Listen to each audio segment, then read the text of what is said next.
এবং আমার সনাতনী সম্প্রদায়ের সহযোদ্ধারা সবাইকে আমার আন্তরিক প্রীতিময় শুভেচ্ছা অভিনন্দন জানাই। আজকে আমার মাইক নিয়ে দাঁড়াতে খুব কষ্ট হচ্ছে, কথা বলতে কষ্ট হচ্ছে, খুব ভারাক্রান্ত হৃদয়। আমরা শুনেছি ধর্ম যার যার রাষ্ট্রসভা, কোথায় সেই দেশটি, কোথায় সেই দেশ লুকিয়ে আছে? আবার শুনেছি এটা আমাদের অসাম্প্রদায়িক বাংলাদেশ, কোথায় সেই বাংলাদেশ? আমি তা দেখতে পাচ্ছি না। আজকে এই বর্তমান সরকারের আমলে তার ইন্ধনে যেসব কর্মকাণ্ড হচ্ছে, সেই সোনার বাংলা দেখতে আমরা অন্ধ হয়ে গেছি, আমাদের চক্ষুগুলি নষ্ট হয়ে গেছে এই তাদের কর্মকাণ্ড দেখতে দেখতে। শুধু যারা আজকে এখানে উপস্থিত আছেন তারা আমার কথাগুলি মন দিয়ে শুনবেন। আজকে এই মহোদয়ের সভাপতি মাননীয় সভাপতি দাদা গোবিন্দ প্রামাণিক, যার নেতৃত্বে আমি আজকে এখানে কথা বলতে পেরেছি, তাকে আমি অসংখ্য ধন্যবাদ জানাই। তবে দুই একটি কথা না বললেই নয়।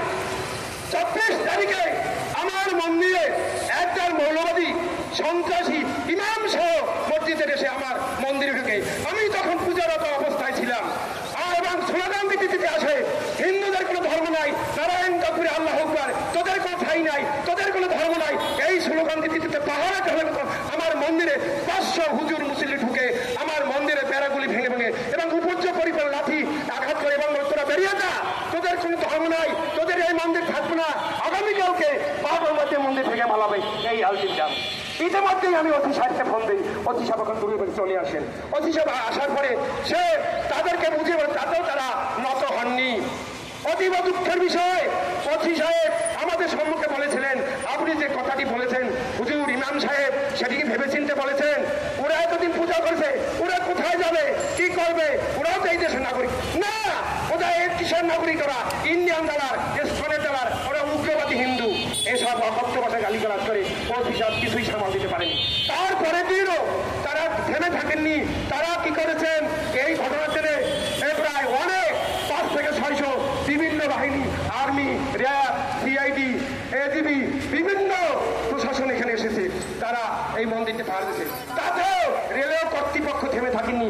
রেলওয়ে কর্তৃপক্ষের একটি উস্ক এবং দুষ্কৃতিকারী ডেপুটি কমিশনার নাসির উদ্দিন, তার নেতৃত্বে সেই মৌলবাদীর কাছ থেকে টাকা পয়সা খেয়ে কিছু বিএনপি নেতাদের, যারা বাজার লুটে ফুটে অনেক চাঁদা খেয়ে এই মন্দিরটি সরানোর জন্য, এখানে দোকানপাট করার জন্য দাঁড়িয়ে রয়েছে কাকের মতো হা করে, সেই ডেপুটি তাদের কাছে হাজার হাজার টাকা খেয়ে তার নেতৃত্বে আগামীকালকে আমার চোখের সামনে যত শত আর্মি র্যাবের সামনে আমার মন্ত্রী, আমার মায়ের মন্ত্রী পুলিশ দেওয়ার সামনে তাদেরকে আমরা হাতে বাড়ি করেছি যে ধর্মজনের রাষ্ট্রসভায় আপনারা দেখবেন পুলিশ যেন সহকরের মাজার আছে, মাজারের রাস্তার মাঝখানে মাজার 2 সাইডে রাস্তা আছে, কিন্তু মাজার ভেঙে নাই।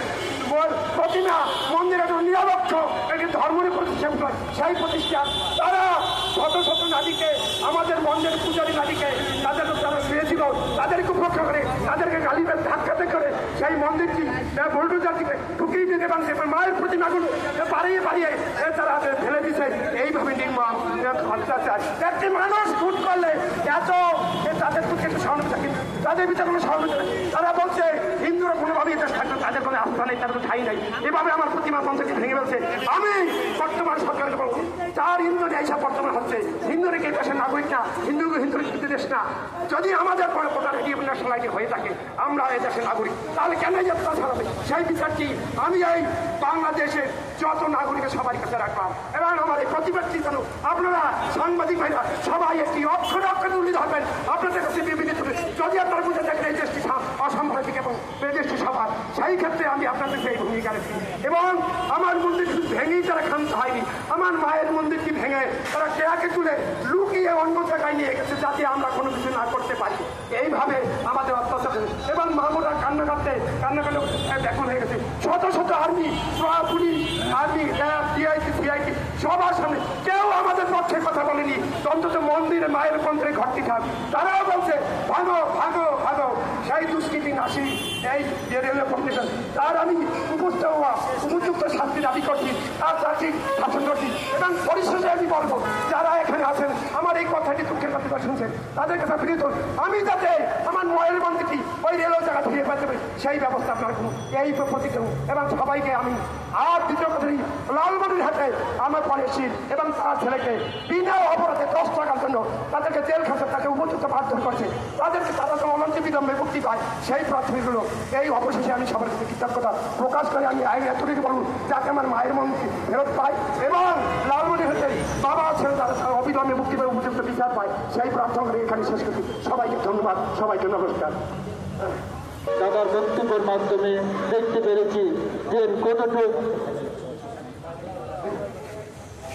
এবার আমাদের মাঝে বক্তব্য নিয়ে আসছেন টিম্পল পাল, সাবেক স্বাস্থ্য বিষয়ক সম্পাদক, বাংলাদেশ জাতীয় হিন্দু ছাত্র মহাজোট। টিম্পল পাল।